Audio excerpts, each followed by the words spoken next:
लगातार जिसको कहा जाता है कि महंगाई की बमबारी की जैसी हो रही है। यूक्रेन में एक तरह से जंग छिड़ी हुई है, वहां असल के बम हो रहे फूट रहे हैं, लेकिन भारत में महंगाई का बम फूट रहा है। पिछले 4 दिन से हम देख रहे हैं कि तीन 80-80 पैसे, 82-82 पैसे, 88-88 पैसे के भाव बढ़ रहे हैं पेट्रोल डीजल के। ऐसा मेरी जानकारी में ऐसा कभी नहीं हुआ। एक साथ 2-3 रुपए बढ़ते थे, लेकिन ऐसा कभी नहीं हुआ कि 80-80 पैसे, 88 पैसे लगातार बढ़ते रहे। और ये सिलसिला ऐसा लगता है कि थमने वाला नहीं है, क्योंकि जिस तरह से बाजार में खबरें आ रही हैं कि कंपनियां घाटे में जा रही हैं, तेल कंपनियां 19,000 करोड़ का घाटा हो गया उनको। तो लग रहा है कि 19,000 करोड़ के घाटे की भरपाई के लिए अभी कम से कम 1 महीने तक एक महंगाई की जो बमबारी है भारत में, ये होने वाली है लगातार। और ये बमबारी कितनी असहनीय होगी, सहनीय होगी, इसी पे हम बात करने जा रहे हैं कि जरूरत है, क्या इकोनॉमी इसको सह पाएगी भारत की? क्या इकोनॉमी के लिए जरूरत थी, या फिर एक कंपनियों की बैलेंस शीट को ठीक करने के लिए सारी कवायद हो रही है? और क्या ये कवायद हमारे आम उपभोक्ताओं की कहीं महंगी तो नहीं पड़ जाएगी? आरबीआई ने पहले ही चेतावनी दे चुकी है कि महंगाई जो अपर टॉलरेंस लिमिट है उसके ऊपर चल रही है, 6.07 से अधिक है। ऐसे में अगर महंगाई बढ़ाई जाए तो उसका काफी नकारात्मक असर अर्थव्यवस्था पर पड़ेगा, ऐसा अथवा ऐसा हमने हमने हमारे अर्थशास्त्रियों से सीखा है। उम्मीद करना चाहिए कि हम जो चर्चा करेंगे उसमें ये सारे एंगल भी आए। अब मैं आपको परिचय कराता हूँ, हमारे साथ इस चर्चा में जुड़ रहे हैं प्रोफेसर बीबी सिंह। राजस्थान की नहीं, पूरे भारत में अर्थशास्त्री के रूप में आपकी अच्छी खासी पहचान है, और फिलहाल वाइस चांसलर हैं आप विवेकानंद ग्लोबल यूनिवर्सिटी के। हमारे साथ हैं अमन अग्रवाल जी, इंडियन इंस्टीट्यूट ऑफ फाइनेंस में आप डायरेक्टर हैं और प्रोफेसर हैं। आप विदेश में पढ़े हुए हैं, लंबे फाइनेंस इंडिया के एडिटर भी हैं। साथ साथ हमारे साथ सुनीत बघेल जी हैं। Sunit Baghel ji Rajasthan petroleum engineer association के प्रेसिडेंट हैं लगभग लंबे समय से। जब से मैं जब कम से कम राजस्थान में आया हूँ तब से सुनीत जी को ही देखते आ रहा हूँ 10-15 साल से। अनपैरेलल हैं वो पेट्रोलियम एसोसिएशन, पेट्रोलियम इंडस्ट्री के लिए राजस्थान में। हमारे साथ नीति शिखा जी हैं। नीति शिखा जी एसोसिएट डीन है Indian school of public policy में। लंबा अनुभव है, एडवोकेट भी हैं आप। आपका सभी लोगों का बहुत बहुत स्वागत है इस चर्चा में। सबसे पहले सुनीत जी आप बताएं सर कि ये जो महंगाई जिसको महंगाई का बम बोला जाए, वो पिछले दिनों से 4 दिन से हो रहा है। हो सकता है आज हम जब चर्चा खत्म करें तब तक फिर से खबर आ जाए कि हमारी मतलब ये रिकॉर्डिंग खत्म करें तो चर्चा आ जाए कि फिर से एक और किस्त आ गई है महंगाई की, यानी टैक्स चुकाने की एक और किस्त आ गई है आपके क्योंकि इसमें आधा पैसा टैक्स का होता है। तो ये किस लिए किया जा रहा है? क्या ये सब सचमुच कंपनियां घाटे में जा रही हैं? पेट्रोल डीजल के भाव सचमुच हमारे देश में कम है क्या अभी भी? नमस्कार जी। सर्वप्रथम मैं आपका धन्यवाद करता हूं कि आपने मुझे मौका दिया आज इस चर्चा में पेश होने का। आपने जो बात जिक्र करी कि महंगाई की मार और पेट्रोल डीजल के बढ़ते हुए दाम, ये चर्चा नहीं है। और पिछले करीब करीब 50 सालों से पेट्रोल डीजल के ऊपर यही चर्चा रही है कि पारदर्शिता कब आएगी, कब सरकारें इसको खुलकर सामने पब्लिक के रखेंगी कि इनकी लागत क्या है, इस पर टैक्स कितना है और इसकी प्रोडक्शन कॉस्ट क्या है, और जो ऑयल मैन्युफैक्चरिंग कंपनीज है इनका मार्जिन क्या है, और पब्लिक को ये किस रेट में मिल रही है। बड़ी विचित्र धारा है कि आज तक सरकारों ने विभिन्न प्रकार के बोर्ड बनाए। आपने ट्राई बनाया टेलीफोन के लिए, पेट्रोलियम रेगुलेटरी बोर्ड को बनाए हुए आज करीब करीब 10 साल हो गए और पेट्रोलियम रेगुलेटरी बोर्ड को काम नहीं करने दिया जा रहा। संपूर्ण अपनी पावर्स पेट्रोलियम रेगुलेटरी बोर्ड की मंत्रालय पेट्रोलियम एंड नेचुरल गैस ने रख रखी है। इसका सीधा साधा कारण है कि आप देखें, अभी 4 राज्यों के चुनाव थे, 5 राज्यों के, कोई भी पेट्रोल डीजल के दाम लगभग 2.5 महीने तक बिल्कुल नहीं बदले। इससे साफ जिक्र है कि सरकारें बार बार कहती हैं कि पारदर्शिता है, रेट के लिए कंपनियां स्वतंत्र हैं, और आज ये बात खुल के आ गई कि कंपनियों को करोड़ों रुपए का नुकसान लग गया और सरकार ने रेट बढ़ाने नहीं दिए। इसका मतलब ये साफ है कि सरकार चाहे तो पेट्रोल डीजल के रेट कम कर सकती है, सरकार चाहे तो पेट्रोल डीजल के रेट बढ़ा सकती है। आज बात कर रहे हैं $117 प्रति बैरल की रेट, आज सुबह की मैं बता रहा हूं आपको। अगर इस रेट को मैं कन्वर्ट करता हूं तो मात्र ₹45 लीटर के आसपास आपको पेट्रोल और डीजल मिलता है।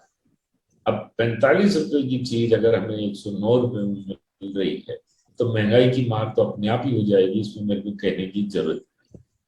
और पेट्रोल और डीजल एक ऐसी वस्तु है जो कि पूरे के पूरे बाजार पे प्रभाव डालती है। अगर सरकार चाहे तो इसमें एक लाइन का ऑर्डर होना है और जीएसटी में इसको इंक्लूड करना है।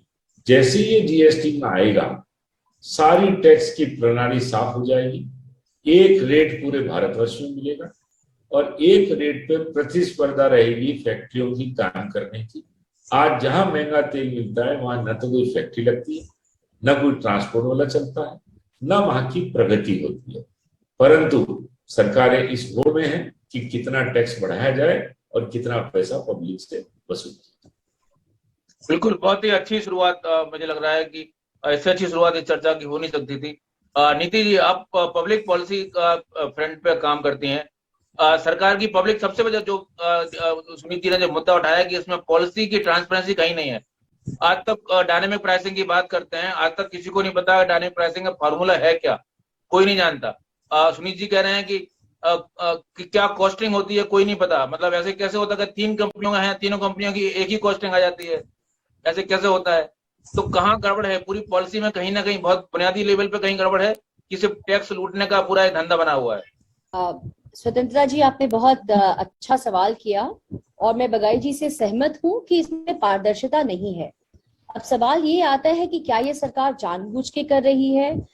मैं इससे सहमत नहीं हूँ, क्योंकि ऑयल ही एक ऐसी चीज है जिसकी जो elasticity demand, it has a very low elasticity of demand, जिसका मतलब यह है कि इसका ऑयल का demand will not change when the price changes. Oil जितना भी महंगा हो जाए, पेट्रोलियम जितना भी महंगा हो जाए, आपको खरीदना ही पड़ेगा। आपकी पेट्रोल की गाड़ी पेट्रोल पे ही चलेगी, डीजल पे नहीं चलेगी, ना ही किसी और तेल पे चलेगी। तो ये ऐसा है, ये ऑयल एज अ प्रोडक्ट, ये जो पेट्रोलियम एज अ प्रोडक्ट ऐसा है। अमन जी और सिंह साहब हमारे साथ जुड़े हुए हैं, बगाई जी को तो साक्षात इसका अनुभव है। पर ये ऐसी प्रोडक्ट है कि सरकार चाह के भी क्या करे इसमें। पहली बात कि आपको ऑयल बाहर से आपको प्रोक्योर करना ही पड़ेगा, क्योंकि ग्लोबल प्राइसेस डिटरमिन कर रही हैं आपकी डोमेस्टिक प्राइसेस को, और ग्लोबल प्राइसेस चेंज कर रही हैं, तो सरकार चाह के भी इसको क्या करे। तो they are ways in finance. सरकार चाहे क्या करे कि टैक्स कम कर दे। तो अब बहुत अच्छा सवाल पूछा आपने कि सरकार टैक्स कम कर सकती है। देखिए, देखा जाए तो सरकार ने 2 अच्छे कदम उठाए हैं इस मामले में। और पहले तो मैं आपको साक्षात एक बात बता दूं कि we have a war like situation. Ukraine Russia का जो वॉर चल रहा है बहुत ही डिफिकल्ट है फ्यूचर के लिए टू प्रोक्योर ऑयल। देखिए, सरकार ने कितनी अच्छी कदम उठाई कि जब उसको संभव था उसने कम रेट पे ऑयल प्रोक्योर किया। तो सरकार जहां भी है वो अपने कदम उठा रही है। अब सवाल यह होता है कि क्या सरकार टैक्स कम कर सकती है। मैं मानती हूँ कि जब इलेक्शंस था तो कुछ प्राइजेस को कम किया गया, वो हर एक सरकार करती है, सरकार आती है जाती है, पर उनकी कुछ नीतियां होती हैं वो पॉलिटिक्स से परे नहीं होती, और शायद इनको पॉलिटिक्स से परे रखना भी शायद संभव नहीं हो। सरकार क्या कर सकती है? पहली बात तो एक हरदीप सिंह पुरी जी का एक बयान आया था कि अब ऑयल कंपनीज डिसाइड करे प्राइसेस। तो कहीं ना कहीं ये अच्छा है कि प्राइस जो है उसको आप कंपनीज जो प्रोक्योर करें वो आपस में मिलकर डिसाइड करें, और इससे आप ये बोल सकते हैं कि शायद वो एक्सप्लॉयटेशन होगा, प्राइसेस बढ़ेंगे, वो कार्टेलाइजेशन होगा। यहाँ पे पॉलिसी की तरफ से मैं ये बोलना चाहूंगी कि रेगुलेटरी अथॉरिटीज का रोल बढ़ जाएगा टू मेक श्योर कि यदि हम डिमांड सप्लाई पे जा रहे हैं तो उसमें कंज्यूमर का इंटरेस्ट अलाइन रहे, उसको मोनोपोलाइज नहीं किया जाए, कार्टेलाइज नहीं किया जाए। इसमें कंपटीशन कमीशन और बाकी जो हमारे जो रेगुलेटरी बॉडीज हैं उनका रोल बहुत ही इंपॉर्टेंट हो जाएगा। बगई साहब का रोल इंपॉर्टेंट हो जाएगा कि स्टेक होल्डर आके फिर बोले सरकार को, जहां वो गलती देखता है, गलत नीतियों का दुरुपयोग देख रहा है, वो बोले। Coming back to question Bagai साहब, मुझे लगता है कि सरकार पहली बात तो global price is determining your domestic price, तो सरकार चाह के भी क्या करे। दूसरा, वॉर लाइक सिचुएशन है, आपको तो ये तो आई थिंक कॉमन मैन को it's no guesswork to know that price of oil will rise. और आज आपने देखा अभी 40,000 ट्रूप्स और नेटो देश भेज रही है यूक्रेन में, वॉर तो आपको वॉर लाइक सिचुएशन ये और गंभीर होता जा रहा है, तो आप मान के चलिए कि और मुश्किल हो जाएगी ये आपको ऑयल प्रोक्योर करना। नहीं, और मुश्किल हो जाएगी तो जनता की लाइफ मुश्किल नहीं होगी क्या? सरकार के लिए मुश्किल होगा? अच्छा देखिए, अच्छा ही बात क्या है, maybe we should get some international experts to comment कि अच्छा इसमें क्या है कि इंडिया ने रशिया पे कोई सैंक्शंस नहीं लगाए हैं। इंडिया का एक बहुत न्यूट्रल पोजीशन है। आई एम होपिंग कि इंडिया रशिया का जो डील है वो ठीक से तरीके से रहे, या इंडिया जिस कंट्री से प्रोक्योर कर रहा है उसमें। तो यहाँ पे देखिए सरकार ने कितनी अच्छी कितना अच्छा स्टेप लिया। कितने यूरोपियन कंट्रीज हैं जो रशिया के विरुद्ध तो गए, पर अभी भी चाहे कुछ ज्यादा सैंक्शंस नहीं लगा पा रहे, बिकॉज उनको पता है कि ऑयल के लिए वो डिपेंडेंट है रशिया पे। और इंडिया का जो नीति है, इंटरनेशनल नीति है कि हम नॉन अलाइनमेंट, तो एक तरह से अच्छी नीति है इंडिया की, क्योंकि ये सिटीजन सेंट्रिक नीति है। मैं बोलूं तो इसमें लोग आपका कहना है कि कम बढ़ा रहे हैं भाव, और ज्यादा बढ़ाना चाहिए? भाव बढ़ने के लिए भाव, एज आई टोल्ड यू स्वतंत्रता जी, की डिपेंड करता है कि ग्लोबल प्राइसिंग क्या, किस प्राइस पे गवर्नमेंट प्रोक्योर कर रही है। मुझे उम्मीद है सरकार बताए ना। आप मीडिया के हवाले से, मूडी के हवाले से खबर देते हैं कि 1900 करोड़ का 19,000 करोड़ का घाटा है। सरकारी अधिकारी बैठे हैं, मंत्री बैठे हैं, संसद चल रही है, संसद में बयान देते हैं कि भाई कंपनियों को इतना घाटा हो रहा है। अपने मुंह से कुछ नहीं बोलेंगे, इससे कहलवाएंगे, उससे कहलवाएंगे, अपना डायनेमिक प्राइसिंग का फॉर्मूला बता दें, पारदर्शिता बताएं, कितनी कॉस्टिंग है सब बता दें, तो सब मान लेंगे लोग। लेकिन आप कुछ भी बोलेंगे, कुछ भी कहेंगे, फिर नीति जी आएंगी, कहेंगी सब कुछ ठीक है। नहीं, नीति जी सभी नीतियों को ठीक नहीं कहेंगी। आपने सवाल अच्छा किया कि पारदर्शिता तो होनी चाहिए, specially as a policy thinker. I would say कि everything should be citizen centric at a macro level. Government is thinking of being citizen centric, but ये जो माइक्रो चीजों आप जो उठा रहे हैं, पारदर्शिता इन ऑयल प्राइसिंग, शायद इसके लिए स्वतंत्रता जी मोर देन गवर्नमेंट एक इंटरनेशनल बॉडी होनी चाहिए, जो अभी भी है। आई थिंक अमन जी इस पे और चर्चा करेंगे ही कि प्राइसिंग की बॉडी, दिस इंटरनेशनल प्राइस आगे गई है, तो सरकार चाह के भी इसको कैसे कम करे।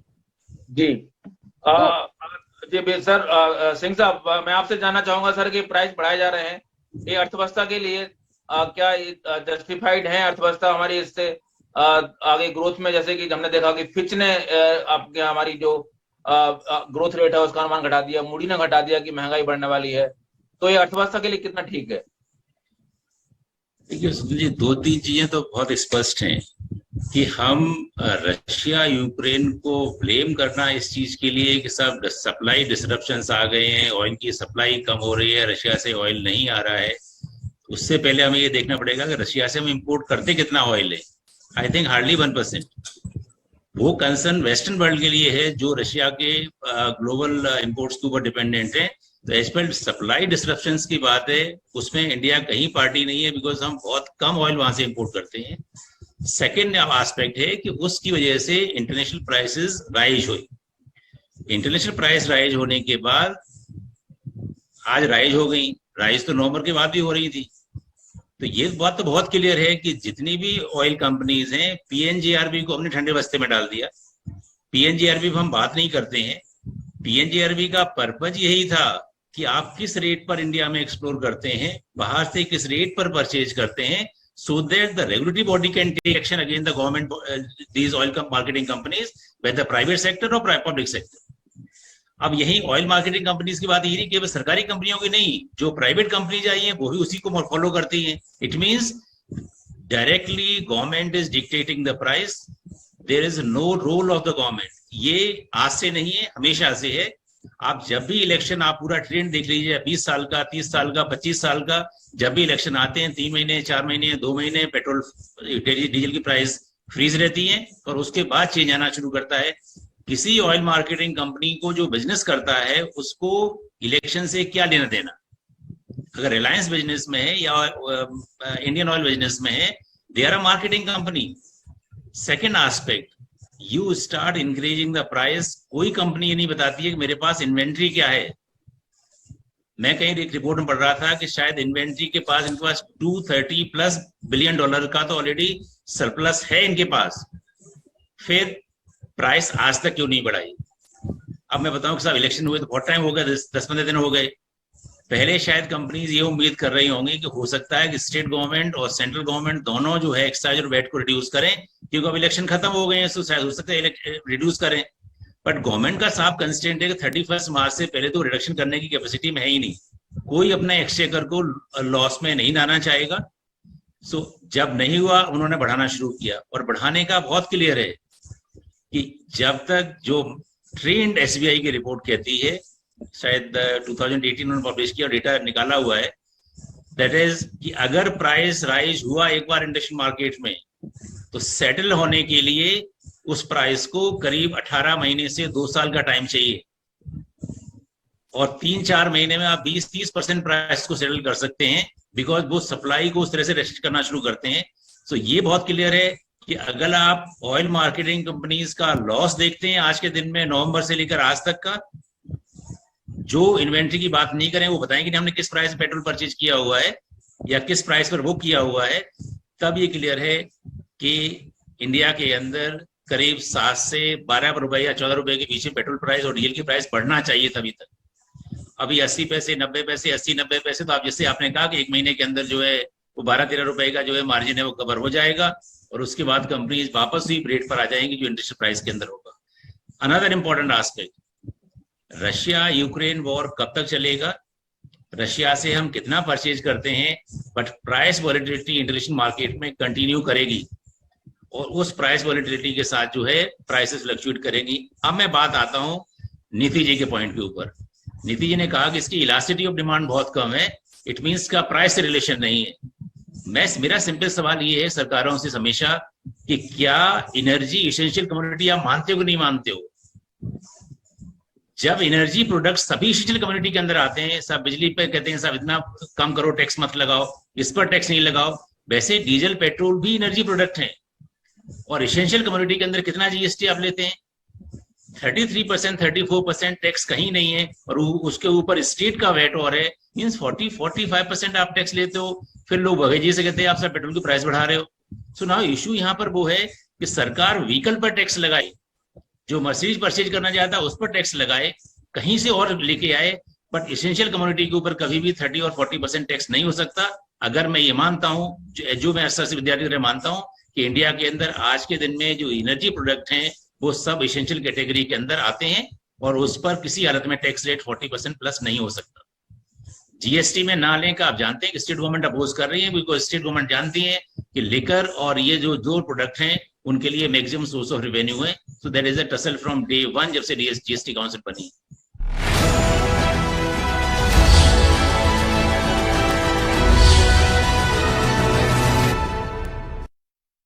हर सदस्य यहाँ सुना रहा बदलाव की कहानी, क्योंकि परिवार ही है हमारी जिंदगानी।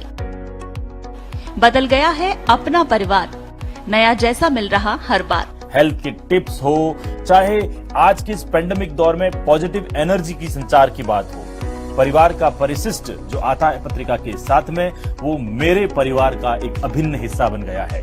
आई congratulate Rajasthan Patrika for this wonderful effort. Thank you. परिवार मैगजीन द्वारा हमें जहां हेल्थ टिप्स, हमारे स्वास्थ्य के लिए क्या अच्छा है, मनोरंजक कहानियां बच्चों के लिए, इन सब परिवार के सभी लोगों का ध्यान रखा गया है कि जहाँ सब चीजों से बढ़कर संस्कार होता है, हर एक बात का कोई ना कोई आधार होता है, रिश्ते जहाँ आपस में मिलकर खिलखिलाते हैं, एक ऐसी ही जगह जिसका नाम परिवार होता है। परिवार के सदस्यों की सेहत को लेकर सजग रहने की सलाह होती है, तो आज से आप भी पत्रिका के परिवार अंक का सदस्य बनिए। बुजुर्ग लोगों के बारे में या किस तरीके से वो नई तकनीक, जो मैंने संस्करण अभी पढ़ा वो मुझे काफी इंटरेस्टिंग लगा। अपना कॉलम हम खुद भी बना सकते हैं, जोड़ सकते हैं, तो मुझे यह भी चीज बहुत अच्छी लगी कि हम सभी महिलाएं उसमें ऐड हो सकते हैं। थैंक यू परिवार क्लब मैगजीन के माध्यम से हमें पत्रिका के द्वारा बहुत रोचक जानकारियाँ प्राप्त हो रही है। न्यूज़पेपर का वो सेगमेंट परिवार, वो मेरा बहुत ही ज़्यादा फेवरेट है, बिकॉज मुझे लगता है कि यह सिर्फ इंटरटेनिंग सेगमेंट ही नहीं बल्कि बहुत ही ज़्यादा इंफॉर्मेटिव सेगमेंट भी है। वॉइस, इंफॉर्मेशन और पार्टिसिपेशन, ये जो पेज है ये बेहद पसंद आता है, क्योंकि मैं इसमें कई चीज़ों को सीख पाता हूँ और कई जिंदगियों को देख पाता हूँ, पढ़ पाता हूँ। परिवार मुझे मेरे परिवार के साथ क्वालिटी टाइम भी स्पेंड करने का मौका देता है। बिकॉज परिवार की एक खासियत है, उसमें सारी एज ग्रुप के लिए सब कुछ मटेरियल मिलता है। तो थैंक यू राजस्थान पत्रिका हमें परिवार प्रोवाइड करने के। ब्यूटी टिप्स, हेल्थ टिप्स, बच्चों के लिए डेफिनेटली बहुत कुछ है रीड करने के लिए, इवन मेल्स के लिए।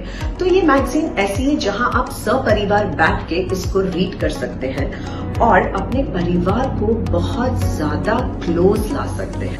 आपका अपना परिवार परिशिष्ट हर बुधवार पढ़ते रहिए पत्रिका।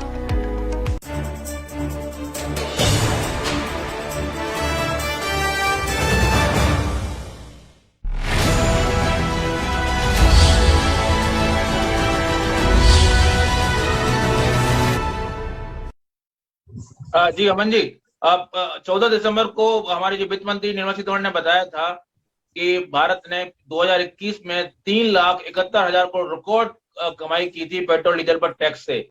इसको अगर ट्रांसलेट करें एक दिन में, तो एक दिन में 1,000 करोड़ से अधिक, 1,080 करोड़ पर डे पर कमाई होती है। आप 365 दिन से डिवाइड कर दीजिए, तो इतनी कमाई हो रही है। और कितनी कमाई चाहिए? आप मतलब क्या चाहते हैं, पेट्रोल डीजल से कितना कमाना चाहते हैं? और आप इतना थोड़ा कम करके उसको थोड़ा कंपनी को दे दीजिए, कंपनी भी जो है ना अपना, और उनको घाटा हो रहा है। हालांकि मुझे पता नहीं, क्योंकि इन्वेंट्री इतनी होगी। आपका जो आज जो तेल खरीदेंगे, जैसा कि आप पहले भी बात कर चुके, 4 महीने बाद वो हमारे पास पहुंचेगा, तो वो आप कौन सा पेट्रोल डीजल की बात कर रहे हैं, कौन सा खरीद रहे हैं, कुछ तो बताएं। आपने जो है अपने प्रोग्राम का निष्कर्ष अभी 1 सेकंड पहले कह दिया है। जब आपको ये पता है तो लोगों को भी ये बात पता है। ऐसा है जी, मेरे विचार में सरकार को कोई रीजन नहीं है, इस समय कोई औचित्य नहीं है कि प्राइसेस को बढ़ाया जाए और एक आम आदमी के ऊपर उसका भार डाला जाए, जो ऑलरेडी पिछले 2 साल से त्राही त्राही हो रहा है। चाहे वो कोरोना के नाम पे हो, चाहे वो जॉब लॉस के नाम पे हो, चाहे वो काम ना होने की वजह से हो, चाहे किसी और वजह से हो। अब सरकार ये ज्यादा अच्छी तरीके से जानती है कि वो कौन से अपने खजाने भरना चाहती है। जैसे पहले राजा रजवाड़े भरते थे, भर के किसके लिए करना चाहती है वो ही जानती है। जो डेमोक्रेटिक गवर्नमेंट्स होती हैं, उनका रोल होता है कि एक आम आदमी की रक्षा करें, एक आम आदमी को प्रोटेक्ट करें, उसको सहूलियत दें और उनको चीजें साबित करें। जहां तक आपने प्रॉफिटेबिलिटी की बात करी, मैंने कुछ आंकड़े कहा आपके सामने प्रस्तुत करूं। अगर हम जो 4 बड़ी बड़ी कंपनियां हैं, चाहे वो HPCL हो, OIL हो, BPCL हो, गेल हो, उनको लेके चलें, 2017 में उनका रेवेन्यू था 2,13,000 करोड़ के करीब, और प्रॉफिट था डेप्रिसिएशन को इंक्लूड करके 14,000 करोड़ के करीब। ये सारी कंपनियों का 2017 के अंदर HPCL का अकेले का। और 2021 के अंदर ये जो है NSE से डेटा जो मनी कंट्रोल उठाता है उससे निकाला हुआ लाइव डेटा है, जो रिपोर्ट्स में सबमिट करते हैं। ये डेटा कहीं और से नहीं है। 2021 के अंदर, जैसे पिछले साल मार्च 2021 में उनका रेवेन्यू था कोरोना के बावजूद 2,70,000 करोड़ के करीब, और उनका प्रॉफिट था 21,000 crore, 14,000 crore net profit after before tax, और 7,000 करोड़ डेप्रिसिएशन, जो खर्चा माना नहीं जाता, काउंटिंग में हम डालते हैं उसको, बट वो खर्चा नहीं होता है, वो आपके पास ही रहता है। ऑयल इंडिया का देखा जाए तो रेवेन्यू पहले था 11,000 करोड़, जो 2021 में जाके बना 10,000 करोड़, कोई ज्यादा फर्क नहीं पड़ा। और प्रॉफिट उनका जबकि बढ़ गया, पहले उनका 17 में 11,000 करोड़ के प्रॉफिट था करीबन 2,200 करोड़, जबकि 2021 में मार्च में 3,200 करोड़ के करीब था। BPCL का देखा जाए तो BPCL का 17 में 2 लाख करोड़ के करीब था, और 2021 में 2,36,000 करोड़ के करीब था। प्रॉफिट देखा जाए BPCL का तो 13,000 करोड़ के करीब था 17 में, और 2021 में 26,617 करोड़ था। आप समझ रहे, डबल हो गया 5 साल के अंदर, जबकि कोरोना काल से निकले हैं हम। BPCL अगर गेल को देखा जाए तो 49,325 करोड़ था 17 में रेवेन्यू, और वो बना जाके लास्ट ईयर 58,734 करोड़, और प्रॉफिट अगर उसमें देखा जाए करीबन 7,000 करोड़ 17 में था, और पिछले साल 8,300 करोड़ था।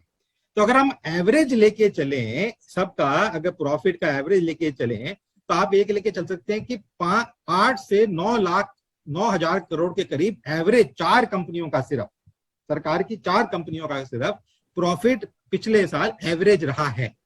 ठीक है जी, 9-10 हजार करोड़ के करीब। और अगर हम 5-4 कंपनी 40,000 के करीब करोड़ प्रॉफिट हुआ। सरकारी कंपनी अल्टीमेटली डिविडेंड सरकार को ही जाएगा। तो अगर 40,000 करोड़ लास्ट ईयर हुआ और ये कोरोना काल के बाद है, मतलब जब पेट्रोल बहुत कम इंपोर्ट किया जा रहा था, बिक रहा नहीं था, मार्केट चली नहीं रही थी, लॉकडाउन के बाद लॉकडाउन हो रहे थे, जब ये सब कुछ हो रहा था तो 40,000 या 50,000 करोड़ के करीब ये 4 कंपनियों ने प्रॉफिट कमाया। तो अगर ये प्रॉफिट कमाया और इसमें अगर सपोज 1, 2, 4, 5, 10,000 करोड़ कम भी हो जाएगा इस साल, और ऑयल के दाम ये लेके चलें जिस तरीके से मंत्री जी और मंत्रालय बताता है, तो क्या फर्क पड़ जाएगा? अल्टीमेटली तो एक आम आदमी को अगर जीने का हक नहीं मिलेगा तो ये कंपनियां क्या उसको माला पहनाएंगी भगवान को ये पैसे से? ये सोचना सरकार को बहुत जरूरी है, पहली चीज। दूसरी चीज जो आपने बिल्कुल सही बात करी और मैं बहुत समय से कहता आया हूं, ये जो ऑयल के दाम होते हैं, जब 100 रुपया का हम कहें पेट्रोल है, उसमें करीबन 65 से 70% टैक्स होता है, जिसको सरकार जीएसटी के माध्यम से भी कम कर सकती है और डायरेक्टली भी कम कर सकती है। जैसे दिवाली के टाइम पे दिवाली बम्पर दिया था 5 रुपए 10 रुपया कम करके, तो इसी तरीके से सरकार कम कर सकती है। क्यों कि जब $19.5 पर बैरल आज से 2 साल पहले था, तब तो सरकार ने कम नहीं किया। अगर मार्केट मैकेनिज्म के रूल के हिसाब से ही चलना है, और मेरे विचार में नहीं चलना चाहिए, बट अगर उसी हिसाब से चलना है तो जब बढ़ता है तो घटना भी चाहिए भाई। ऐसे थोड़ी होता कि बढ़ा दिया तो बढ़ा दिया, घटाया तो घटाया नहीं, तो ये घटना भी चाहिए था उसको। ये 2 साल में जो आंकड़े अखबारों में आए हैं, ऑयल पूल अकाउंट एक क्रिएट किया गया था 1989 में, एनडी तिवारी साहब ने जब वित्त मंत्री थे, हमारे कहने पे, भारतीय संस्थान के कहने पे, उस ऑयल पूल अकाउंट के अंदर पिछले 2 साल में अकेले में 5.5 से 6 लाख करोड़ रुपया इकट्ठा हुआ है, जिसमें से आपने कुछ विवरण दिया एक आंकड़े का 3 लाख करोड़ का। तो जब वो पैसा इकट्ठा हुआ है तो वो किसकी आरती उतारने के लिए इकट्ठा किया है सरकार ने, वो भी थोड़ा बता दे। वो इसीलिए इकट्ठा किया गया था ऑयल पूल अकाउंट में कि कल को अगर इस टाइप की सिचुएशन आती है कि जब अंतरराष्ट्रीय मार्केट में रेट बहुत ज्यादा बढ़ जाते हैं, तब उसको कंट्रोल करके इस पैसे से भरपाई की जा सके और एक आम आदमी पे और एक नॉर्मल इकोनॉमी के ऊपर उसका असर ना आए। ठीक है जी। तीसरी बात, मैं 1 सेकंड और लूंगा। जो तेल खरीदा जाता है, चाहे वो हिंदुस्तान हो, चाहे वो अमेरिका हो, चाहे वो कोई सा भी देश हो, ये लॉन्ग टर्म कॉन्ट्रैक्ट जिन्हें हम फॉरवर्ड कॉन्ट्रैक्ट्स कहते हैं, उसके थ्रू खरीदा जाता है। हमारी सैलरी भी जो आती है वो फॉरवर्ड कॉन्ट्रैक्ट है एक तरीके का, 1 महीने के बाद हमें सैलरी मिलेगी। इसी तरीके का एक ये फॉरवर्ड कॉन्ट्रैक्ट 3 से 5 साल का बांधा जाता है। जैसे आपकी सैलरी, मेरी सैलरी बंधी होती है कि इतनी सैलरी हमें मिलेगी फॉरवर्ड कॉन्ट्रैक्ट में, उसका कुछ रेट होता है। कल को मार्केट में उछाल आ गया तो मेरी सैलरी बढ़ नहीं जाती, गिर गया तो एकदम से गिर नहीं जाती, ऐसा नहीं होता है। तो इसी तरीके से ये जो कॉन्ट्रैक्ट है, ज्यादातर कॉन्ट्रैक्ट 65-55 डॉलर पर बैरल से लेके $65 पर बैरल के ऊपर किए गए हुए हैं। इनकी ट्रिगर वैल्यूज होती हैं जब चेंजेस होते हैं इसके अंदर, बट ये कॉन्ट्रैक्ट किए गए। जब आपका 98 से 99% जो आपकी ऑयल की खपत है डेली की, वो आप इस कॉन्ट्रैक्टेड प्राइस पे खरीद रहे हो और सिर्फ 1 से 2% आपकी रिक्वायरमेंट का आप अंतरराष्ट्रीय मार्केट से जाके खरीद रहे हो, ठीक है जी, उसका फैक्टर ग्रो कर लो, वेटेड एवरेज कैलकुलेट कर लो, स्टैटिस्टिक्स के बड़े सारे तरीके हैं निकालने के, तब भी 50 पैसा भी बढ़ने की जरूरत नहीं है।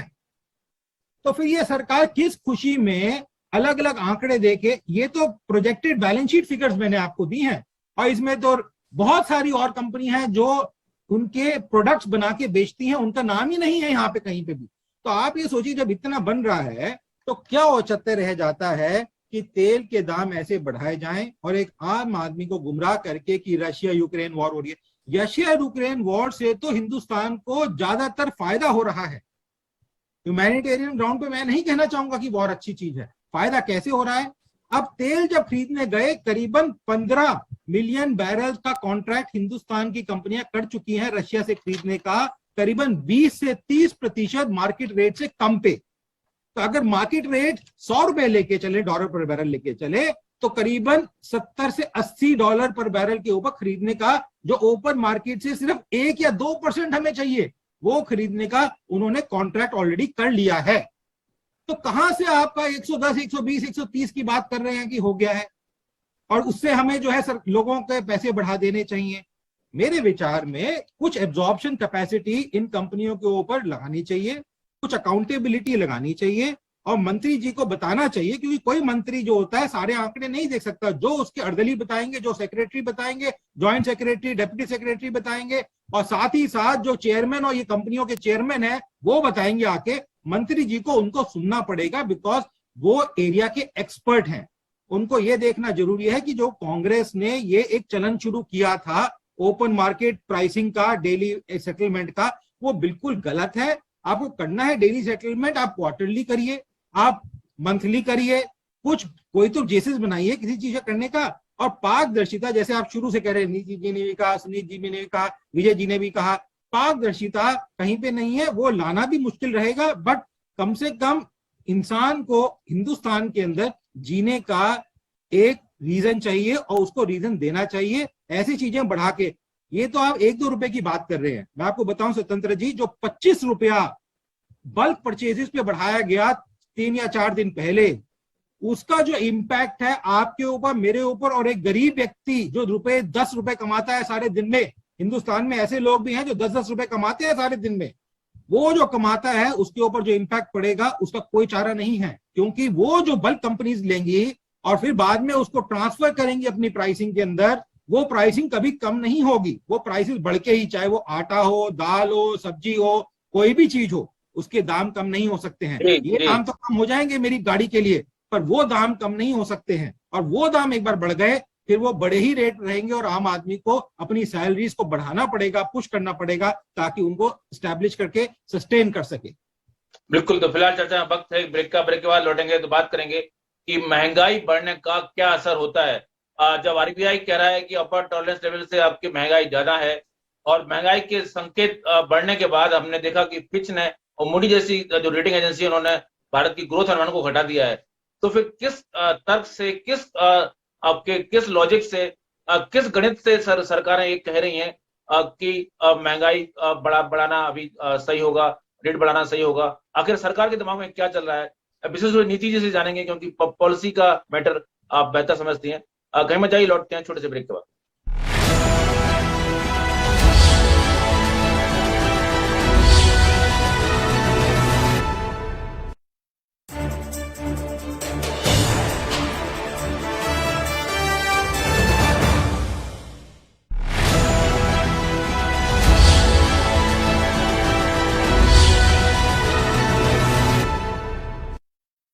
ब्रेक के बाद आपका स्वागत है। हम बात कर रहे थे कि आरबीआई बोल चुका है, मैडम नीति जी, की जो अपर टॉलरेंस लिमिट है 6%, 4 का 2-2+, उसमें उससे अधिक है महंगाई। और अब महंगाई अगर बल्क पेट्रोल डीजल की बात कर लें और आप रोज जो भाव बढ़ रहे हैं उसकी बात कर लें, तो वो कम से कम नहीं तो 7-8% हो जाएगी। तो क्या ये महंगाई इस समय बढ़ाना, जबकि सारे संकेत हमें मिल रहे हैं कि अगर महंगाई को कंट्रोल करते हैं तो दुनिया में भारत की छवि बेहतर होगी। ये भारत ने महंगाई को कंट्रोल किया है, रेटिंग एजेंसी उसको अप्रिशिएट करेंगी, शेयर मार्केट इसको अप्रिशिएट करेगा, लेकिन फिर भी सरकारें हैं कि भाव बढ़ा रही हैं। क्या सरकार के दिमाग में चल क्या रहा है? स्वतंत्र जी, बहुत ही आपने सही सवाल किया है, और अमन जी ने भी जो बात उठाई गरीबों पे इसका जो इम्पैक्ट हो रहा है। और मुझे सबसे मूलभूत सवाल है वो यह है कि क्या कोई भी सरकार, चाहे वो दिल्ली की सरकार हो, चाहे गुजरात की सरकार हो, चाहे इस देश की सरकार हो, केंद्रीय सरकार हो, क्या वो चाहेगी इन देश की जनता को नाखुश करना? Answer is no. तो इन्फ्लेशन किसी के इंटरेस्ट में नहीं है, खासकर सरकार के इंटरेस्ट में नहीं है, पर इन्फ्लेशन हो रहा है। तो अगर हम आपने चर्चा की कि ट्रांसपेरेंसी आनी चाहिए, तो ट्रांसपेरेंसी तो आपको टॉप से आनी चाहिए। ओपेक कंट्रीज, जो एक तरह का लीगल कार्टेल बना के रखा है उन लोगों ने, ओपेक कंट्रीज ने। आपको याद होगा कांग्रेस के जमाने में, कांग्रेस के लगभग हर जमाने में ये हमने सुना है, अर्थशास्त्रियों से भी सुना, नेताओं से भी सुना, कि जब भी प्रगति होती है इन्फ्लेशन बढ़ता है। इन्फ्लेशन तो ग्रोथ का एक साथ सहगामी होता है, इन्फ्लेशन भी होता है। तो जस्टिफाई तो कर चुके हैं लोग, ऐसा नहीं है कि जस्टिफाई नहीं करते हैं इन्फ्लेशन को। नहीं, inflation only in short term is good for the economy, but not in long term. And ये आई थिंक हर इकोनॉमिस्ट इस बात को मानते हैं। अभी तो लॉन्ग टर्म ही चल रहा है, डबल डिजिट में आपकी WPI है, सिंगल डिजिट आपका 7% CPI जा रहा है। और क्या चाहेंगे आप? क्या 10% दोनों को डबल डिजिट में करना है क्या? नहीं, पर ये आरबीआई तो कितने सारे पेपर्स में ये कह चुकी है कि inflation has to be controlled, if the growth has to happen, inflation has to be controlled. आपने सवाल किया ट्रांसपेरेंसी की, तो ट्रांसपेरेंसी इकोनॉमी को हर्ट कर रही है इन्फ्लेशन। आपके जो है ना बिल्कुल इंटरनेशनल answer मार्केट ही है, बिल्कुल। इनफैक्ट इस पे मैंने बहुत 2 महीने पहले मिंट में ये लिखा भी था, इसी मुद्दे पे लिखा था कि लॉन्ग टर्म इकोनॉमी को ये खा जाएगी इन्फ्लेशन। और जब ये आपका जो IMF का रिपोर्ट आया था उस पे भी मैंने चर्चा तो में लिखा था। फिर आप कैसे तर्कसंगत ठहरा सकती हैं कि ये रेट बढ़ा दिए जाए? नहीं, मैं रेट बढ़ाने की बात नहीं कर रही हूँ संतता जी, पर आप एक निष्पक्ष रूप से अगर आप इस बात को सोचिए कि problem where is the devil lies in detail. निष्पक्ष तो मैडम निष्पक्ष तो हम तब हो पाएंगे जब सरकार को डाटा देगी, सरकार कुछ बताएगी, आपकी ये बात कुछ आंकड़े बिल्कुल सही बताएगी, है। तभी तो हम कुछ सोच पाएंगे। नहीं, मैं बिल्कुल सहमत हूँ कि सरकार डेटा दे, पर मेरा कहने का तात्पर्य यह है कि आप देखिए कि कार्टलाइजेशन जो आप लोग बोल रहे हैं वो कहाँ से शुरू हो रहा है। ओपेक कंट्रीज जो कंट्रोल कर रही हैं प्राइसिंग को, वो एक तरह का एक आपको लीगल कार्टेल बना के रखी हुई है। Russia is not part of OPEC, उसको भी कितनी बार वार्निंग्स मिल चुकी है। आपने कहा कि रशिया से हम कितना एक्सपोर्ट कर रहे हैं। रशिया बाकी कंट्रीज को एक्सपोर्ट नहीं कर पा रहा, पर बाकी ओपेक कंट्रीज पे तो डिमांड जो है उस पे बढ़ गया है ना, ओपेक कंट्रीज को to supply to other countries, जहां से रशिया से लेता था पर अब नहीं ले पा रहा because of war like situation. Now because there's a huge demand on these OPEC countries is madam तो हम लोग यही आग्रह कर रहे हैं कि सरकार आए, बताए कि कितना उनके पास है, आज जो कॉन्ट्रैक्ट करेंगे वो कितने भाव में होगा, कहाँ से आएगा, कोई ट्रांसपेरेंसी होना चाहिए ना इसमें। हाँ, तो इस पे मेरी दो सुझाव है जो सरकार को भी मैं सुझाव मेरा है, पता नहीं सरकार सुनेगी नहीं सुनेगी। I am a small fish in this big pond. सरकार को ट्रांसपेरेंसी लानी चाहिए और दूसरी बात है कि सरकार को फ्यूचर ट्रेड इन जो कमोडिटी, जो ऑयल ट्रेड इन फ्यूचर्स, जो उसको आपको वो जो मार्केट जो इंडिया में जो उतना डेवलप नहीं है उसको डेवलप करना पड़ेगा। Now coming back to the policy on transparency, how it would be done. Now that government ने ये निर्णय लिया है कि oil companies will have the power to control the pricing, तो अब एक रेगुलेशन होना चाहिए जहां पे एक डिस्क्लोजर हो ऑयल कंट्रीज का कि वो डेली कितने पे वो आयात निर्यात हो रहा है। तो मतलब लंबे समय से हम बात कर रहे हैं कि होना चाहिए, लेकिन पता नहीं कब होगा। और ये जो है ये डेटा पब्लिक डोमेन में होना चाहिए।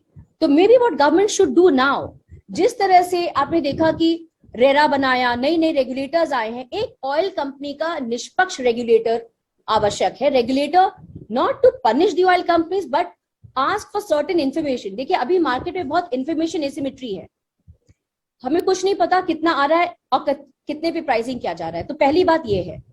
दूसरी चीज ये है कि अब गवर्नमेंट टैक्स को कैसे नॉर्मलाइज करे कि लोगों तक उसका वो पहुंचे, उसका जो बेनिफिट से पहुंचे। स्वतंत्रता जी, प्रॉब्लम ये है कि we all are so dependent on, this is a welfare country. हमें 70 साल की लेगेसी मिली है कांग्रेस के जमाने से कि हम एक वेलफेयर कंट्री, हम हर चीज पे गवर्नमेंट पे डिपेंड कर रहे हैं। कोविड की महामारी से भी हम निकले ही हैं, इतना उन्होंने स्पेशल पैकेजेस दिए कोविड में, तो गवर्नमेंट के पास भाई आपको फंड्स की तो कमी है ही, मतलब एंड अभी पर गवर्नमेंट ने नेशनल मोनेटाइजेशन पाइपलाइन प्लान लाया है, एक लार्जेस्ट स्ट्रक्चरल चेंजेस की हम आशा कर रहे हैं। तो मुझे ऐसा लगता है कि आगे जाके टैक्स को रैशनलाइज किया जाएगा, पर इमीडिएटली हम वो नहीं देख पा रहे हैं। बट इमीडिएटली गवर्नमेंट को क्या करना चाहिए, in line with the recent quote by mister Hardeep Puri ji, एक रेगुलेटर आना चाहिए। आपको क्या क्या इंफॉर्मेशन पब्लिक डोमेन में होना चाहिए वो ऑयल कंपनीज बताएं, और ऑयल कंपनीज चाहे वो सेल्फ रेगुलेटेड हो, मतलब चाहे वो खुद के एसोसिएशन से कुछ रेगुलेटरी बॉडीज बनाए, या और दूसरा एक ऑम्बुड्समैन क्रिएट करना चाहिए। ऑम्बुड्समैन जहां पे जो आपको जो प्रोड्यूसर कंपनीज हैं जो इनसे ले रही हैं, या जो सप्लाई चेन में जो भी कंपनीज इनसे जो कॉन्ट्रैक्ट कमर्शियल कॉन्ट्रैक्ट्स कर रही हैं, वो अपनी ग्रीवियंस कहाँ रखेंगी। मान लीजिए वो कॉन्ट्रैक्ट के उनके टर्म्स चेंज हो रहे हैं, तो ये जरूरी नहीं है कि देखिए आप हर एक चीज के लिए आप सुप्रीम कोर्ट का दरवाजा नहीं खटखटा सकते हैं। तो एक ऑम्बुड्समैन हो, जिस तरह से मार्केट के कैपिटल मार्केट के रेगुलेशन के लिए सेबी और उसके ऑम्बुड्समैन आए, उसी तरह ऑयल मार्केट के लिए एक ऑयल कंपनीज के मार्केट के लिए एक रेगुलेटर, एक ऑम्बुड्समैन की आवश्यकता है।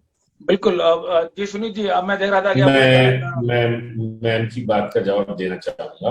पेट्रोलियम रेगुलेटरी बोर्ड को बने हुए 12 साल से ऊपर हो चुके हैं और उनको काम दिया गया है आपके ब्लॉक ऑफ ऑयल को सेल करने के लिए, आपकी जो CNG पाइपलाइन है उसको डालने के लिए, सीएनजी के एरिया एलोकेशन के लिए, पर उनको पेट्रोल, डीजल और ऑयल से दूर रखा गया है, जिसके लिए मेन उनका मोटो था पेट्रोलियम रेगुलेटरी बोर्ड को बनाने का, और मिनिस्टर साहब की सारी पावर उनको जानी थी, उसको रोककर सारी पावर मिनिस्ट्री पेट्रोलियम ने रखी हुई है। पहली बात, इसका क्या कारण हो सकता है? कौन सी सरकारों की मजबूरी है कि पेट्रोलियम रेगुलेटरी बोर्ड को पावर न देके वो सारी पावर अपने पास रख रहे हैं, क्योंकि इसमें पारदर्शिता नहीं है। पहला कुछ।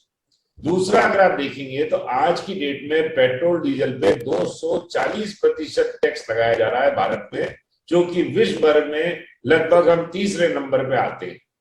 क्या 240% टैक्स वायबल है किसी चीज के लिए? तीसरी बात, कोई भी ऐसा प्रोडक्ट है क्या जहां आप 1 रुपए लीटर दाम बढ़ाते हैं तो उस पे 240% टैक्स और लग के बढ़ जाता है? तो आप अगर देखें तो आप बजट क्यों बनाते हैं? आज राजस्थान गवर्नमेंट ने एक बजट बनाया, उस बजट में उन्होंने पेट्रोल डीजल की इनकम को दर्शाया 11,000 करोड़, और अगर वो 11,000 करोड़ की जगह 14,000 करोड़ इकट्ठा कर रहे हैं, तो क्या ये पब्लिक के साथ चीटिंग नहीं है?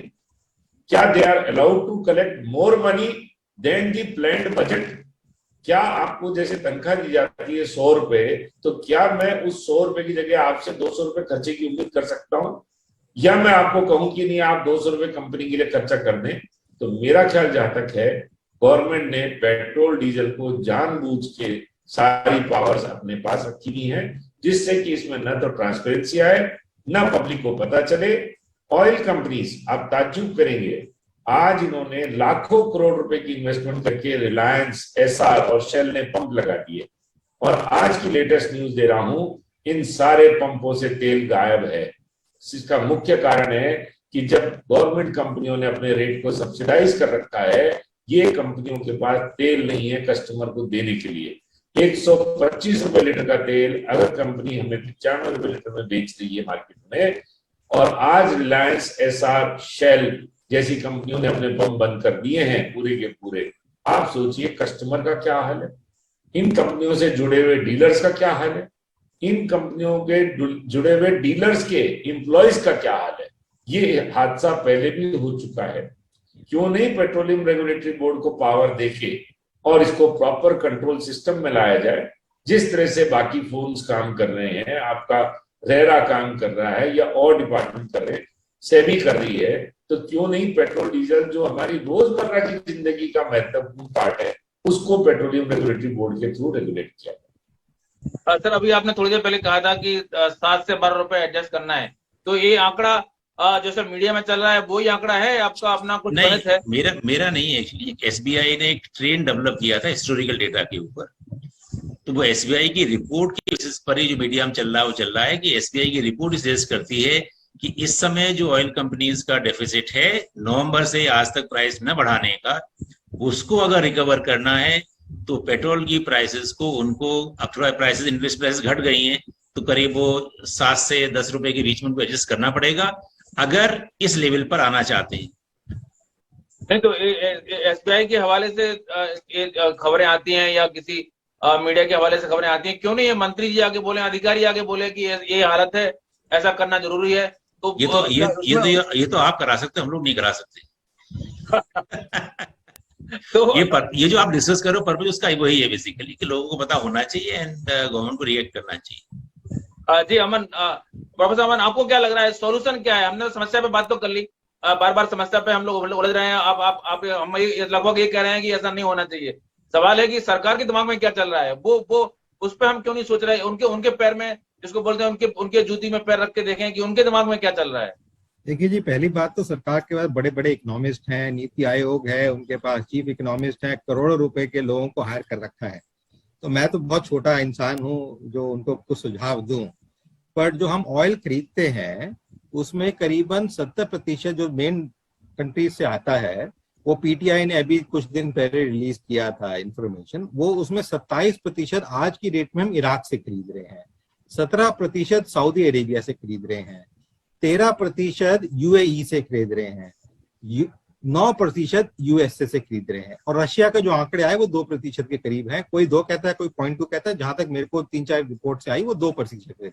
तो ये जाके 70% बनता है। और हरदीप सिंह पुरी जी ने कहा, उन्होंने कहा कि 85% इस समय हम इंपोर्ट कर रहे हैं बाहर से, तो 15% और लोगों से भी आता है, जिसमें मलेशिया है, इंडोनेशिया, इस तरफ के एशिया के भी कुछ कंट्रीज हैं जिसे खरीद रहे हैं। पहले हमारा इराक के ऊपर डिपेंडेंस जब 1990 के दशक में करीबन जो है 60 से 65% होता था, सिर्फ इराक के ऊपर, बाकी ईरान के ऊपर होता था। वो हमने कम कर दिया है, ईरान का भी काफी कम कर दिया सैंक्शंस लगने के बाद से। तो जहां तक तेल की भरपाई की बात है, तेल आने की बात है, वहां पे कहीं पे भी रुकावट नहीं आ रही, बिकॉज ये जितनी कंट्रीज हैं, एक यूएसए के 9% को छोड़ के बाकी कोई और कंट्री जो है वो एम्बार्गो के रूल में नहीं फंसना चाहेगी, क्योंकि उनकी अपनी इकोनॉमी जो है बहुत बुरी हालत में है इस समय। और जैसे मैंने आपके एक पिछले कार्यक्रम में भी कहा था कि तेल के दाम जो है कॉम्पिटिटिव प्राइसिंग की वजह से गिरेंगे, क्योंकि अमेरिका ने फिस्कल स्पेंडिंग पिछले 2 साल के अंदर अपनी जीडीपी के ग्रोथ के फैक्टर को से 3 गुना करी है, जिसकी वजह से जो अभी फेड के गवर्नर नए बनाए गए हैं, पावेल साहब दोबारा, उनको किया गया ताकि कॉन्ट्रैक्शन कर सकें और कंट्रोल कर सकें जो फिस्कल स्पेंडिंग का इफेक्ट हो रहा है। हिंदुस्तान में वो नहीं हो रहा, हमारी ग्रोथ अच्छी है, तो इसलिए वो ऑयल उनके पास और कोई या तो डिफेंस बेचें, वो बेच नहीं पा रहे। अभी उन्होंने एग्रीमेंट किया कि हम नाटो को दे देंगे, बेचना चाहा दोबारा। दूसरी चीज है उनके पास ऑयल और नेचुरल रिसोर्सेज जो उन्होंने इकट्ठे कर रखे हैं, वो डंप करेंगे, इसीलिए अभी बीच में कुछ ऑयल गिरा भी था। इसी तरीके से हमें अगले 2-3 महीने में देखने को मिलेगा कि काफी सारी कंट्रीज अपनी इकोनॉमिक सिचुएशन को ठीक करने के लिए ये डंप करेंगी। ये जो यूक्रेन और रशिया की वॉर चल रही है, अभी इस समय तक एक लोकल एरिया वॉर टाइप चल रही है, ये कोई बहुत बड़ी अंतरराष्ट्रीय युद्ध नहीं बना है, इससे कोई मेजर सप्लाई चेन डिस्ट्रप्शंस नहीं आए हैं। और यूरोप जैसा देश जो ऑयल खरीदता है, और हिंदुस्तान की कंपनियों ने, हिंदुस्तान सरकार ने भी कहा, जब यूरोप पूरा इस वॉर के अगेंस्ट है और फिर भी ऑयल खरीद रहा है और गैस खरीद रहा है रशिया से, तो हिंदुस्तान क्यों नहीं खरीद सकता, जो सबसे ज्यादा स्ट्रॉन्ग सपोर्टर रहा है। रशिया भी हिंदुस्तान का बहुत बड़ा सपोर्टर रहा है। तो मेरे विचार में इसमें कोई दो चर्चे नहीं है कि हिंदुस्तान के अंदर ऑयल डिस्ट्रप्शंस की या कोई ऐसी प्रॉब्लम आने की उम्मीद है। टोटल ट्रेड यूक्रेन के साथ, जो यूक्रेन इस समय तबाह होता जा रहा है और आम इंसान तबाह हो रहा है, वो सिर्फ 0.5% है इंपोर्ट का भी और 0.5% है एक्सपोर्ट का भी। टोटल 0.5 है टोटल हमारे पोर्टफोलियो। तो हमें $2 बिलियन से कोई ज्यादा फर्क नहीं पड़ेगा हिंदुस्तान की मार्केट को, अर्थव्यवस्था को। अब जहां तक बात सरकारों की है, जो नीति जी ने भी कहा, देखिए सरकारें कहती तो यही है कि हम सब आम इंसान के लिए कर रहे हैं। अगर वो कर रहे होते तो यूक्रेन के अंदर जो प्रेसिडेंट है वो ये समझ सकते कि एक आम आदमी वहां का मर रहा है, तो कुछ हम 2-4 पे निकले, बैठे या डिस्कस करके फाइनल करें कि ये वॉर खत्म हो। अगर इतना ही इंसान की, आम आदमी की बात सुनने की बात होती है सरकारों के मन में, सब बातें कहते ऐसे हैं। मैंने आपको आंकड़े दिए प्रॉफिटेबिलिटी के पिछले 5 साल के।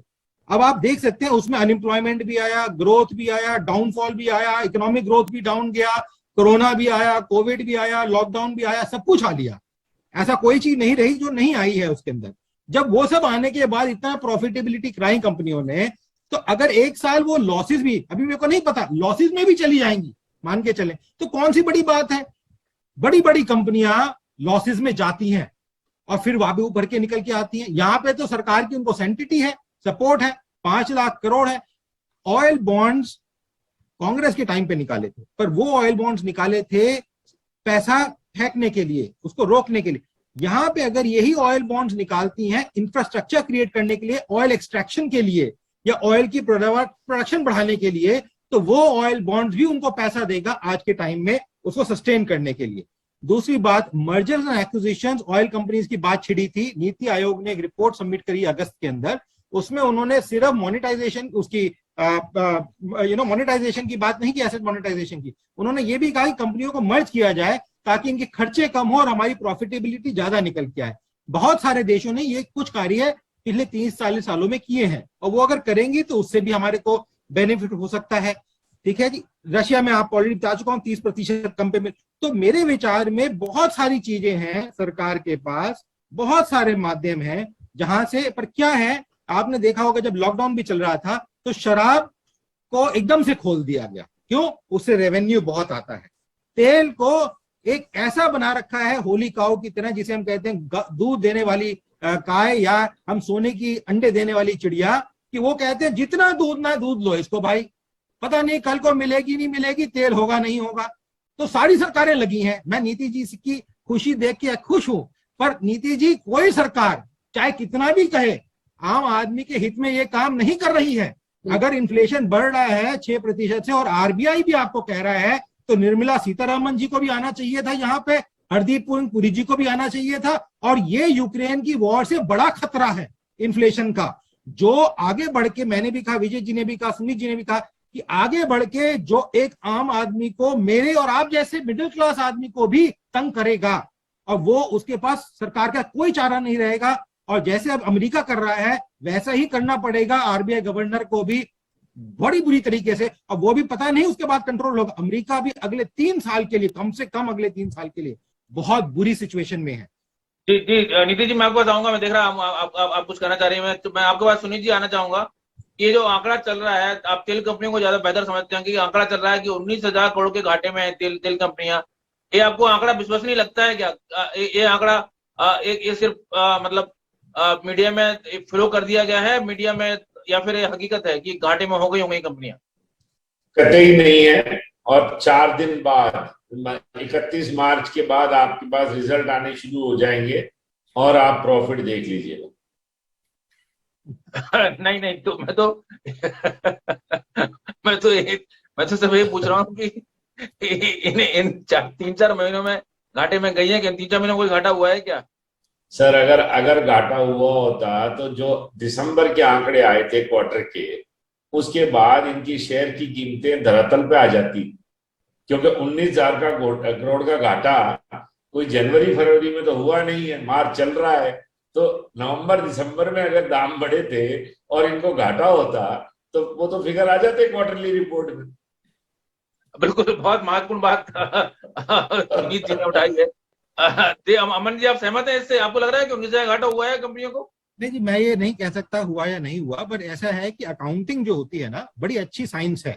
अकाउंटिंग में हम अपनी कंपनी को घाटे वाला भी दिखा सकते हैं और उसको प्रॉफिट वाला भी दिखा सकते हैं। और इसी तरीके से जो एनपीए बनते हैं बैंकों में, वो इसीलिए बनते हैं कि जब प्रॉफिट दिखाना होता है लोन लेने के चक्कर में, तो जो घाटी वाली कंपनी होती है उसको ही प्रॉफिट दिखा देते हैं। और जब सरकार को कंपनी बेचनी होती है, कांग्रेस के टाइम पे बहुत हुआ, जब किसी सरकारी कंपनी को बेचना होता था तो उसको घाटे वाली दिखा देते थे, ताकि कम से कम पे दाम पे अपने ही किसी आदमी को बिकवा के उसको मार्केट में अच्छे दाम में बेचे। और ये बहुत मीडिया में आया है, आपको पता है इसके बारे में। तो अकाउंटिंग जो है उसको ट्रांसलेट किया जा सकता है, उसके अंदर चीजें डाली जा सकती हैं। उसमें एक एक्सपेक्टेड एक्सपेंसेस होते हैं, एक अनएक्सपेक्टेड अकाउंटेड एक्सपेंसेस होते हैं, वो डाले जा सकते हैं कि ये कल आने जा रही है तो इसके लिए हम कर रहे हैं। इंश्योरेंस कॉस्ट बिल्टअप की जा सकती हैं, जिससे घाटे तो हो सकता है 19,000 करोड़। पर ये आप कह रहे पिछले 3-4 महीने का, उससे पहले का क्या है, उससे पहले कितना प्रॉफिट हुआ, वो तो नहीं कहीं बताया उन्होंने।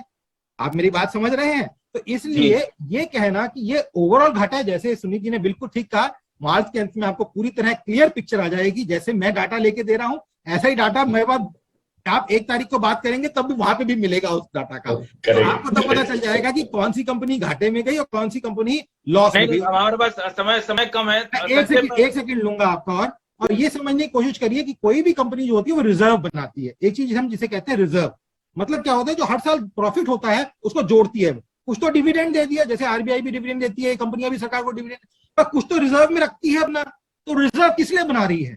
इसीलिए बना रही है ना कि कल को मेरे को घाटा हो तो मैं उस रिजर्व से पैसा निकाल सकूं।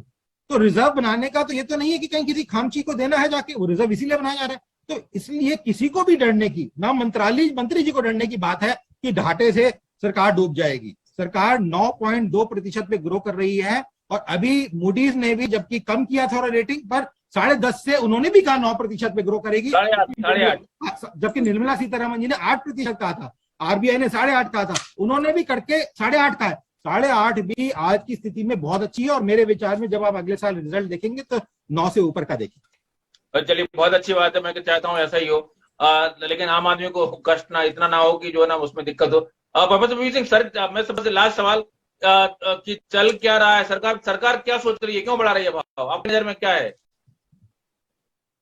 मेरे से पूछें? जी आप बिल्कुल, आप भी बताएं जी। सरकार जो दाम बढ़ा रही है, जो इन्होंने पिछले 3 महीने से इंटरनेशनल क्रूड के ऊपर जो कंट्रोल लगा रखा था प्राइस के लिए, अब उसको कवर अप करने के लिए, ताकि पब्लिक को छोटी छोटी डोज से कोई तकलीफ ना आए, 80 पैसे रोज, 90 पैसे रोज बढ़ा रहे हैं। जबकि जो बल्क कंज्यूमर है, जैसे कि राजस्थान रोडवेज है या कोई फैक्ट्री वाला है, उनके दाम ऑलरेडी ये लोग 20 से 25 रुपए बढ़ा चुके हैं। तो आप देखिए कि ये तरीका देखिए कि जब दाम अगर बढ़ने हैं और इंटरनेशनल प्राइस से बढ़ रहे हैं, जिससे मैं बिल्कुल सहमत नहीं हूं क्योंकि पारदर्शिता नहीं है, तो ये दाम फिर एकदम बढ़ा देने चाहिए। जब 10 रुपए घटा सकती है इलेक्शन से पहले सरकार, तो बढ़ाने में कहाँ दिक्कत है। लेकिन क्योंकि ये अपनी छवि को साफ रखना चाहते हैं और सरकार पब्लिक के ऊपर इस तरह का इंप्रेशन नहीं डालना चाहती कि हमने 10 रुपए बढ़ा दिया, सिर्फ ये रखना चाहती है कि हमने 10 रुपए घटाया था। तो मैं चाहूंगा कि पारदर्शिता और जीएसटी जैसे ही लागू होगा, पेट्रोलियम प्रोडक्ट्स में क्लैरिटी आ जाए। बिल्कुल नीति जी, कुछ कहने थे आप? जाते जाते मैं बस 2 चीज कहना चाहूंगी कि पहली बात तो आप सब यहाँ पे दिग्गज लोग मौजूद है, आपको पता होगा कि पहले जब सरकार दाम कम करती थी और ऑयल कंपनीज को घाटा होता था, government literally had to bail them out. तो कहने का तात्पर्य यह है कि अब ऑयल कंपनीज जब खुद मार्केट जब प्राइस फिक्स कर रही हैं, तो उसको देखना पड़ेगा कि कैसे अब ऑयल कंपनीज को भी, जो अमन जी ने बहुत अच्छी बात कही कि आपको भी सोचना पड़ेगा कैसे दाम कम करना है, उसमें भी पारदर्शिता चाहिए। दूसरी बात यह है, अमन जी ने बहुत अच्छी बात की फ्यूचर ट्रेड्स का। देखिए बहुत टेक्निकल चीजें शायद मैं भी नहीं समझ पा रही हूँ, मे बी अमन जी, बगाई साहब और सिंह साहब आप ज्यादा समझे इस बात को, क्योंकि आप लोग अर्थशास्त्री हैं और आप बिजनेसमैन हैं। जो आपकी ट्रेड हो रही है, जो आप परचेज कर रहे हैं यूएस डॉलर्स में कर रहे हैं, और आज आपका करेंसी वीक है, तो कहीं ना कहीं उसका भी असर पड़ रहा है प्राइस पे। तो मुझे लगता है कि सरकार को करना चाहिए, पारदर्शिता लानी चाहिए, इस पे हम सभी सहमत हैं। पर ये कैसे करेगा बोलते ना, वो रास्ता बहुत मुश्किल है, कठिन है। और मुझे लगता है सरकार को बस पहले ये करना चाहिए कि अमन जी जैसे लोगों को अपने साथ रखना चाहिए, इस पे सोचना चाहिए और हर एक स्टेक होल्डर्स को सुनना चाहिए, मुझे ऐसा लगता है। और सबसे आपने रेगुलेटर्स की बहुत अच्छी बात की। आज रेगुलेटर जो वो क्या कर रहा है, वो सरकार के धंधा कर रहा है। वो ये सोच रहा है कि इसको कहाँ बेचा जाएगा। क्या एक रेगुलेटर का वही कार्य है? Is a regulator supposed to do business for the government? Is a government supposed to be in the business of business? तो शैन साहब सवाल ये है, तो रेगुलेटर, एक नया रेगुलेटर खड़ा करो विथ राइट पावर्स, जो ये पारदर्शिता ला सके। तो उसी पे बस अपने खड़ा कर, मैं तो कर नहीं पाऊंगा, मुझे लग रहा है कोई और करेगा। साहब और सिंह साहब आप लोग लिखेंगे। प्रोफेसर सिंह, मैं आपसे जानना चाहूंगा, सरकार के दिमाग में क्या चल रहा है? भाव बढ़ाने के पीछे क्या उन्हें महंगाई की चिंता नहीं सताती? क्या उन्हें महंगाई से डर नहीं लगता, या फिर उनके दिमाग में कुछ और चल रहा है? अपन ये कहें कि सरकार क्यों बढ़ा रही, सरकार नहीं बढ़ा रही। भाई सरकार ने कभी नहीं कहा, सरकार को तो घटाना था, नवंबर में घटा दिया। ऑयल कंपनी ने क्यों नहीं बढ़ाया पेट्रोल डीजल की प्राइसेस? सरकार नहीं करी, उन्होंने सरकार कहती हम तो कहा ही नहीं इनसे करना, नहीं तो कंपनीज है, अपना जो चाहे काम करे। अब कंपनीज बढ़ा रही है, सरकार की कई कंपनी बढ़ा रही है क्योंकि ऑयल महंगा हो रहा है। अब सुदन जी, हमें सिंपल सी बात ये मैं समझता हूँ कि ऑयल कंपनी प्राइवेट हो, सरकार की हो, जिस तरह से बिजनेस करते हैं बिजनेस करें, किसी को कोई ऑब्जेक्शन नहीं है। मैं 100 रुपए का सामान 500 रुपए में बेचूं, अगर इंसान को खरीदना हो खरीदे। बट क्वेश्चन यहाँ पर ये आता है कि सरकार के लिए through taxation it can not be the source of revenue generation, because petrol diesel जो है वो रिच और पुअर में डिफरेंशिएट नहीं करता। हम ये बात कहते हैं कि हम ऑयल से, एक्साइज से, वैट से इसलिए रेवेन्यू जनरेट कर रहे हैं कि हम गरीब के लिए रेवेन्यू इकट्ठा कर रहे हैं। बट हमें समझने की कोशिश ये करें कि आप गरीब से ही पैसा इकट्ठा कर रहे हैं और गरीब के पास ही वापस लेके जा रहे हैं। पर त्राही त्राही इस बात की मची हुई है कि वो वापस इन्फ्लेशन से और बैठ रहा है। तो कोशिश हमें इस बात की करनी है कि जिस तरह से सारी कंपनी बिजनेस करती हैं, वैसे ही ऑयल मार्केटिंग कंपनीज भी बिजनेस करें। जैसे और कंपनीज टैक्स देती हैं, वैसे इस प्रोडक्ट के ऊपर भी टैक्स होना चाहिए। और क्योंकि ये नेसेसिटी के अंदर है, इसलिए किसी भी हालत में टैक्स रेट हायर नहीं हो सकता। अगर ये जीएसटी में भी आता है तो ये नेसेसरी कमोडिटीज के एरिया में जाना चाहिए, क्योंकि प्राइस एडजस्टमेंट आपने कर रखा है विद इंटरनेशनल प्राइसेस। तो इंटरनेशनल प्राइस बढ़ेगी, but why should be consumer burden with the tax? That is my simple issue. And tax revenue generate करने के और सारे ऑप्शंस भी हैं। लिकर आप मानिए, स्मोकिंग पर होगा, ये कोई दिक्कत नहीं है, डेंजरस आइटम्स हैं। बट पेट्रोल और डीजल डेंजरस आइटम नहीं है, नेसेसिटीज हैं लाइफ की, इन पर वो टैक्स रेट नहीं लग सकता। बिल्कुल सही बात है, लेकिन उनकी मोनोपोली भी क्यों होना चाहिए, इस पर भी सोचना चाहिए। जैसा कि बगा जी ने सवाल उठाया कि जो प्राइवेट कंपनियां हैं वो पिट रही हैं। अगर तेल कंपनियां चलती हैं तो सिर्फ सरकारी कंपनियां क्यों चल रही हैं, ये भी एक मुद्दा है। नहीं, वो मोनोपोली तो इसलिए है ना कि वो कंपनीज ने अपना साइज इतना बढ़ा कर लिया है कि वो मोनोपोलाइज आइटम्स हैं, वो गवर्नमेंट्स ही उनको डायरेक्ट रन करती है। जब इन कंपनीज को आप फ्री छोड़ दीजिए और रिलायंस को कम्पीट करने दीजिए तो मार्केट में कम्पिटिटिव प्राइसेस आएंगी फिर जी। वो कंपटीशन जो है ये कंपनी अलाउ नहीं कर रही, वो कंपनी अलाउ नहीं कर रही। बिल्कुल। तो फिलहाल इस चर्चा में इतना ही। उम्मीद करना चाहिए कि सरकार हमारी बात सुने और इन्फ्लेशन को लेकर जैसा कि हमने चर्चा की, यूक्रेन से भी बड़ा मुसीबत भारत के लिए बन सकता है। उम्मीद करना चाहिए कि इतने खतरनाक अगर सिग्नल हैं, इतनी खतरनाक चेतावनियां हैं तो निश्चित रूप से सरकार सुने। आप सभी लोग चर्चा में बहुत बहुत धन्यवाद। नमस्कार। आप देखते रहिए बात करिए। नमस्कार।